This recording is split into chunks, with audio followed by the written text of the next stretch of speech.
Apa yang kira-kira terjadi dengan tim kita setelah pasca pandemik ini?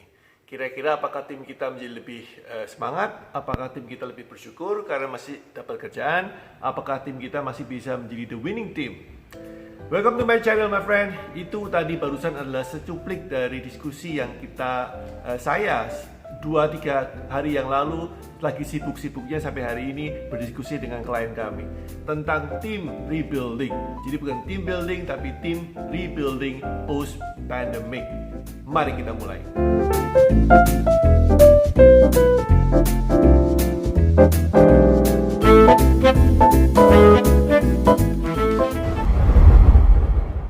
Alright guys, so seperti kita ketahui bahwa PSBB kedua sudah dimulai di wilayah Surabaya Raya, Surabaya, ke Sidoarjo dan seterusnya, dan beberapa tempat lain di Jawa Timur, di Jawa Tengah, Jawa Barat juga mengalami PSBB, dan ada beberapa yang sudah mulai kembali masuk ke normalisasi ya, menjadi relaksasi dan menjadi perusahaan normal lagi, tapi dalam tahap-tahapan masih di awal.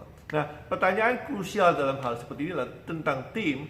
Hari ini adalah hari Jumat, kita bicara tentang tim tentunya, tentang SDM, tentang leadership. Bagaimana cara mempersiapkan tim kita? Apa yang perlu kita perhatikan supaya kita bisa tetap memiliki tim yang jos, tim yang benar-benar powerful, and working ethicnya, etika bekerjanya tetap optimal.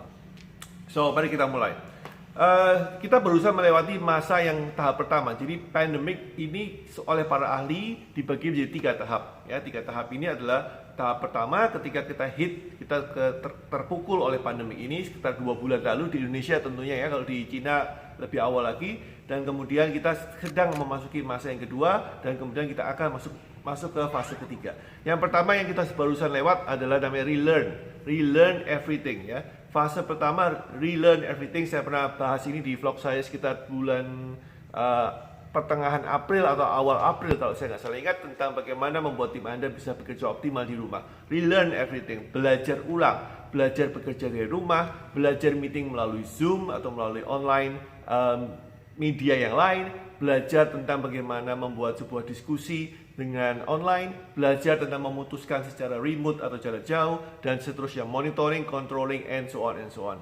That sudah saya bahas. Ya, sekarang kita akan masuk ke tahap kedua, yaitu namanya reopening. Jadi setelah kita relearn, reopening.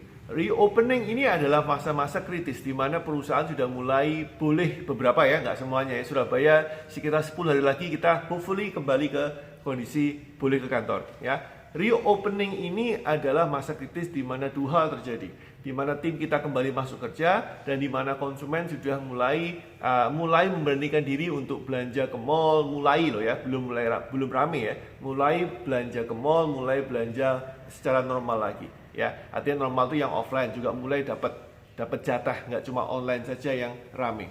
Nah, ketika tim Anda masuk ke fase yang kedua dulu ya, fase reopening, maka Anda mesti persiapkan 3 hal. Yang pertama adalah yang kita bilang psikologi factor atau psychology factor. Ada beberapa kasus di mana, nggak semua, di beberapa kasus perusahaan di mana survival guilt ya. Survivor guilt ini adalah rasa bersalah karena dia yang tidak dipecat sedangkan temannya dipecat. Ketika jauh dari kantor, ketika tidak ada di kantor, mereka nggak merasakan ini karena nggak ketemu, nggak bisa melihat ya. Tapi ketika di kantor mulailah terjadi yang namanya hal-hal yang, lo mejanya si A kosong, iya anaknya nggak diperpanjang kontraknya, lo mejanya si B udah nggak ada orangnya, iya dia dikasih pensiun dini, and so on. Tapi saya masih di sini. The feeling is somewhat mixed between grateful and guilty ya. Ada perasaan mix, campuran antara bersyukur karena nggak dipecat, dan ada perasaan bersalah kenapa teman-temannya yang teman-teman baiknya mungkin tidak dapat kesempatan seperti dia mendapat kesempatan masih bekerja. Nah, how do you handle this? Yang pertama, I'll make it very quick. Yang pertama adalah fokuskan mereka ke kesibukan yang sifatnya jelas. Jadi jangan biarkan mereka ngelamun. Every single day Anda mesti membuat mereka memiliki what to do list. What to do list yang dimonitor secara ketat. Ya, ingat, jadi manusia bekerja itu adalah bekerja ini memusatkan perhatian ke satu titik ya. At least what do you want them to do, itu mereka minta harus fokus. Let them focus on things. Jelaskan kepada mereka perusahaan ini survive dan perusahaan ini harus bisa tetap berkembang dan memberi manfaat buat orang lain. Karena itu Anda yang masih di ruangan ini, Anda yang masih bekerja harus fokus untuk memberikan value, ya. So kerjaan Anda adalah A, B, C. Jangan terlalu banyak memberikan motivasi. Di level-level reopening fokus Anda bukan untuk memotivator, sedikit boleh di depan untuk menjelaskan kasus dan situasinya, tapi Anda harus mulai fokus untuk bekerja dengan ritme kerja yang lebih tinggi dibandingkan waktu ketika di rumah, ya. Persiapkan, ya. Kebanyakan ini nggak disiapkan sehingga ketika kerja mereka bilang ngapain ya gitu ya. Apakah saya mengerjakan sesuatu sesuai dengan kebiasaan saya sebelum pandemik atau saya harus melakukan sesuatu yang baru.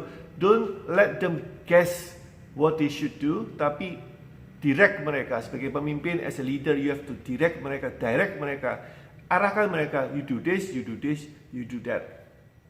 Yang kedua adalah teamwork, ya, karena teamwork ini sesuai dengan kondisi yang sekarang.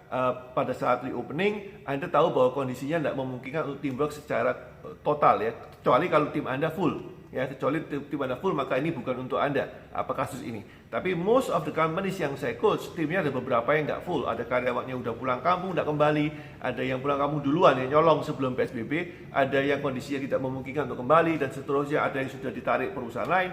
Maka teamworknya menjadi lebih ringkes, lebih kecil, ya. Sembari Anda mencari rekrutmen, membuka lowongan baru, mencari kesempatan untuk mendapatkan talenta-talenta lain masuk ke perusahaan Anda mesti membuat aturan baru untuk teamwork, ya. Siapa yang membantu siapa, make it clear, ya. Ini dibantu oleh ini, kerjaan ini ditanggung oleh ini, kerjaan yang A yang sudah dirumahkan atau layoff akan dibagi menjadi A, B, C. So you have to make clear structure siapa yang ngurusin siapa. Jadi yang pertama tadi fokus mengerjakan apa, yang kedua adalah siapa yang ngurusin apa, siapa yang ngurusin kerjaannya siapa, ya. Jadi ini menjadi clear dan membuat orang menjadi jelas. Nomor 3 di fase yang kedua ini yaitu reopening, yaitu Anda mesti fokus untuk membuat namanya SOP, aturan main, rules of the game yang jelas. Karena aturan main yang lama tidak akan bisa berlaku lagi di peraturan setelah pandemik tahap kedua atau yang pertama, yaitu yang reopening.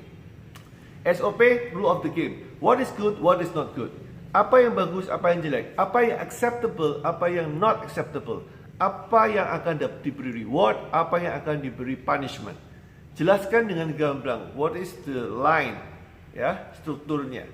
Okay, so help them to understand the concept, help them why ini punishable, why this is reward. Katakanlah rewarded. Katakanlah Anda bilang, tapi sama kok coach, dari sebelum dan setelah ini sama kok aturannya. Jelaskan ulang. Reopening ini seperti Anda mempunyai sebuah perusahaan itu baru buka hari itu. Ya, mungkin Anda memiliki peraturannya sama, tapi maknanya mungkin beda di benak masing-masing anak buah Anda.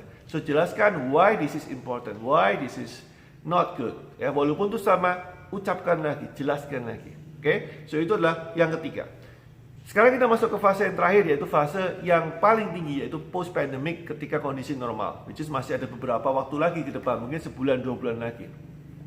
Apa yang kita mesti lakukan? Ini adalah fase tadi kan pertama relearn yang kita barusan lewat, kemudian kita reopening, dan yang ketiga adalah fase untuk reset atau rebuild, ya. Jadi konsumen kita semuanya, kalau di bisnis kita fokus ke konsumen kita sudah kehilangan arah sebetulnya, ya. Jadi dulunya loyal ke perusahaan A, sekarang tidak lagi loyal karena sudah lama tidak bersentuhan, tidak berhubungan dan berinteraksi dengan vendor pilihan mereka sebelum pandemic. So marketnya lagi di shuffle, ya, lagi dikocok ulang, dan ada yang menang, ada yang kalah. So how do you deal with that? As a team leader, sebagai pemimpin, your job cuma satu, yaitu menjelaskan what is winning for the company. Apa menang itu untuk perusahaan.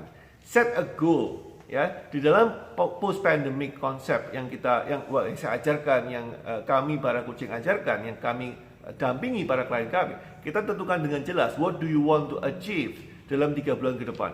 What do you want to have dalam 2 bulan ke depan. Ya, what do you want to win dalam 1 bulan ke depan? Make it clear what is the goal.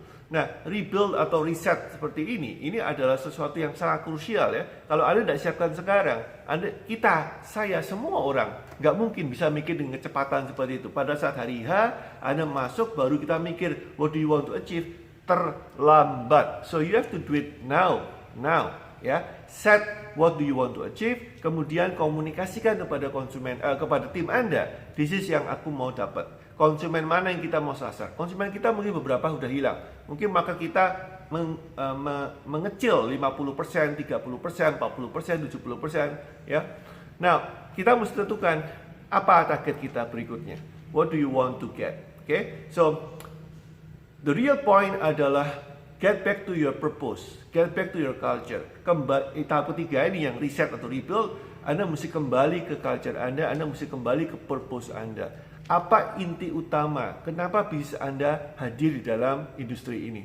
So, jelaskan kepada tim Anda, apa value Anda, apa keunikan Anda. And this is your team effort. Jangan pernah berpikir tim kita yang penting mengerjakan, yang ngerti konsepnya, effortnya, value-nya, purpose-nya, USP-nya, hanya owner-nya. That's a big mistake, my friend. Itu kesalahan besar. Anda mesti jelaskan sehingga seluruh tim Anda bisa menyuarakan, voicing out what makes you different, what makes you good in the market.